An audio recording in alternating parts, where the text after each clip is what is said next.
Kaya ngayon, napilitan akong bumuo ng kanta tuloy para sa inyo. Dahil kayo, kung kaya nyo rin bumuo ng sindikato sa loob ng Senado, ako, nakabuo rin ako ng isang munting kanta para sa inyong mga sindikato na walang ginawa kundi mangurakot at mambusa ng kaban ng bayan na pinaghirapan. Pinaghirapan namin yung malinaw yan, galing sa buwis yan, kahit saan pa tayo makarating. Kaya eto, para sa inyo.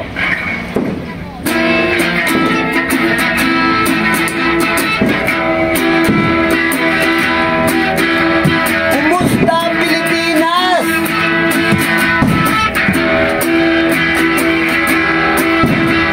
Kumusta Pilipinas? Kumusta na nga ba Pilipinas? May pag-asa pa ba ang umangat at umunlad?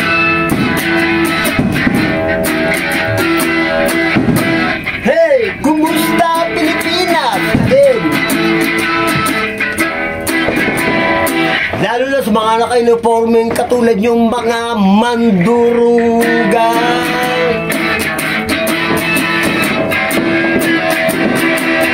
Di po ba totoo? Kamusta Pilipinas?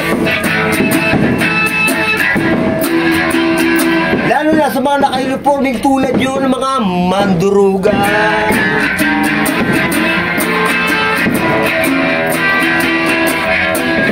Hoy! Alak, pasugalan, eskwelahan, kung ano pa man. Balak nyo pang laging legal sa ating lansangan.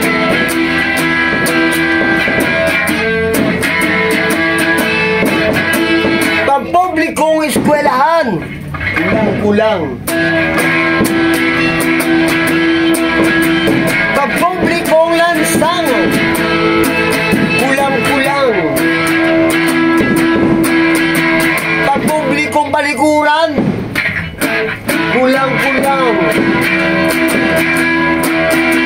Pampublikong hospital, kulang-kulang. Bakit nga ba? Hoy! Gago! Siraulo! Tarantado! Kasi nga ninakaw nyo! Hoy! Gago! Siraulo! Tarantado! Ang mga ungas at malilinis na naka-uniforme, nasaan? Mismong sa Senado. Kumusta Pilipinas?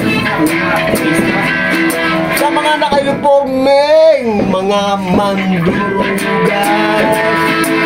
katulad nyo. Kumusta Pilipinas?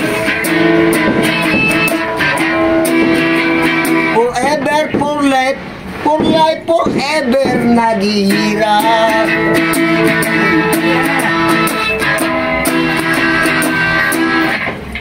Tingnan nyo, panoorin nyo at makinig ka. Katulad na lang ng Singapore, Taiwan, maliliit na isla tulad din ng Pilipinas. Tayo ay napag-iwanan na nga ba? Opo, totoo yun. Pinakamalakas na internet, alam mo ba, sa Singapore.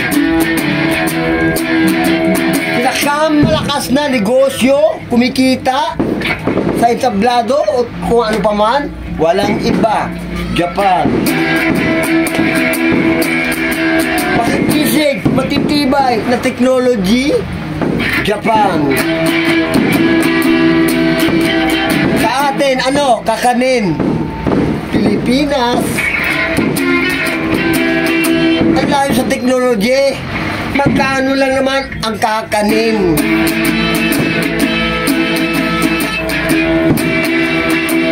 Kaya heto sa inyo, kumusta Pilipinas? Sa mga naka-uniforming katulad nyo ng mga mandurugas.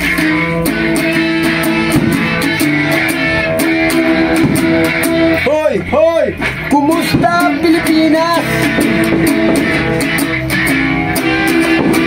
Sa mga naka-uniforming hinayupak ng mga mandurugas.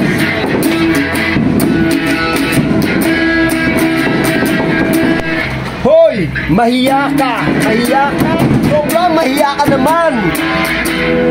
Di mo yan pinagpaguran lahat ng iyong mga ninakaw.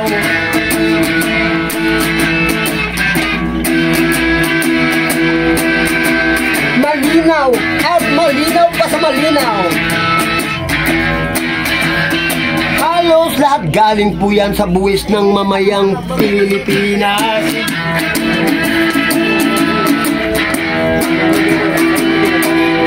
Hoy! Mahiya ka naman! O talagang sobrang kapal na ng pagmumukha mo.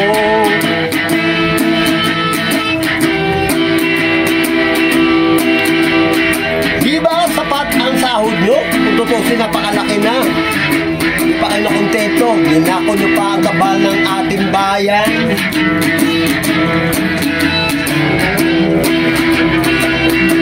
Nasaan? Di ba kayo nakontento? Sa 10 milyon, kung sa akin ay okay na yun.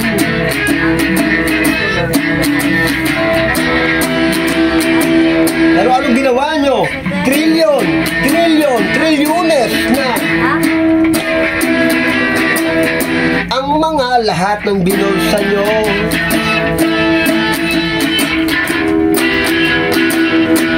Mabigat dito. Senador, congressman, mayor, halos sila pa mismo ang nagkaisa sa hatian. Councilor, barangay, kapitan, pati konsilor at barangay sa ating punong barangay. Tela, nahawaan na rin nyo.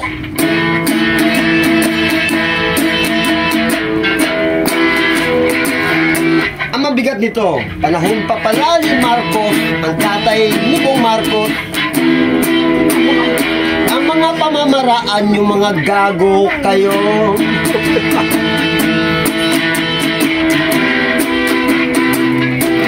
Ang ibig sabihin, matagal nyo na ba kami pinagluloko? At matagal nyo na rin kami palang ninanakawan, mga gago. Tanong, madadala mo ba? O kung madadala mo ba? Yan, pag ikaw ay namatay na.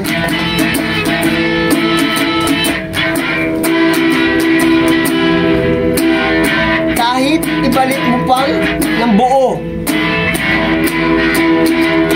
di ka na mapapatawad ng sambayan ng Pilipinas.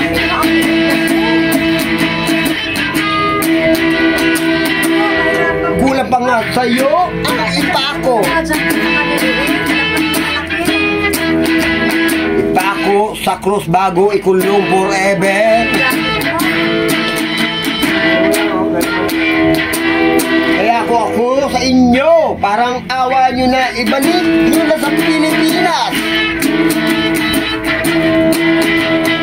ang lahat ng ninakaw ng mga naka-uniforme, mga mandurugas.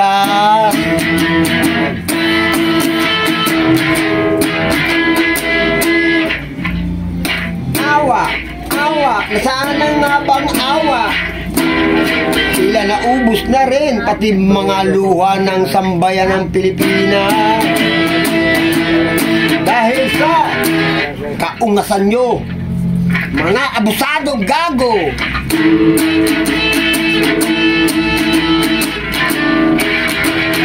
Kala nyo, tama pa rin mga ginagawa nyo.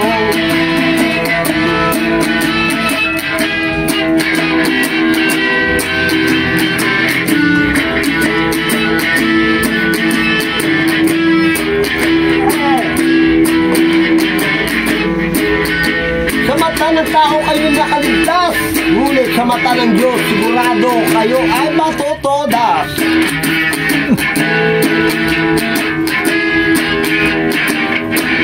Kaya ibalik na ang mga nakaw na yaman ng Pilipinas na pinaghati-hatian yung mga hinayupa kayo.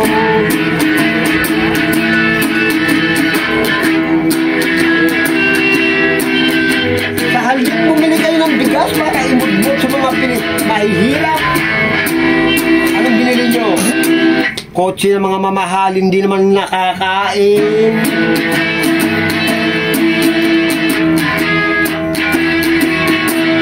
Hoy! Gising! Hanggang kailan pa ba magtutulog-tulugan ang mga naka-uniforming mandurugas?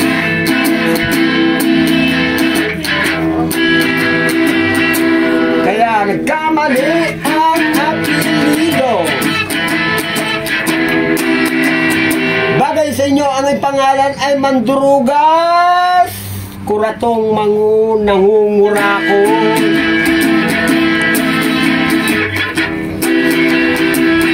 Ganito, mandurugas ang pangalan, ang middle name. Ang middle name na nababagay sa inyo ay mga walang tigil sa pangungurakot. Kaya bagay sa inyo, ang itawag sa inyo ay mandurugas, middle name pangurakot, at yung pinaka-last name nyo ay nababagay sa inyo ay mga hinayupa kayong ano bang matatawag nito, mga gahaman, mga surot. Nagawa nyo pang umupo dyan sa Senado, hanggang kakapal ang mukha nyo. Tumasahod na kayo, nagnanakaw pa kayo. Para malaki kita. Maraming pera. Oo. Hindi makontento sa kung anong meron na. Ang laki na ng sahod. Napakalalaki na ng sahod nyo, may mga negosyo pa kayo. Nagawa nyo pang nakawan. Kaya nga lahat ng inuutang mga inuutang ng pamahalaan napupunta lang sa mga yan.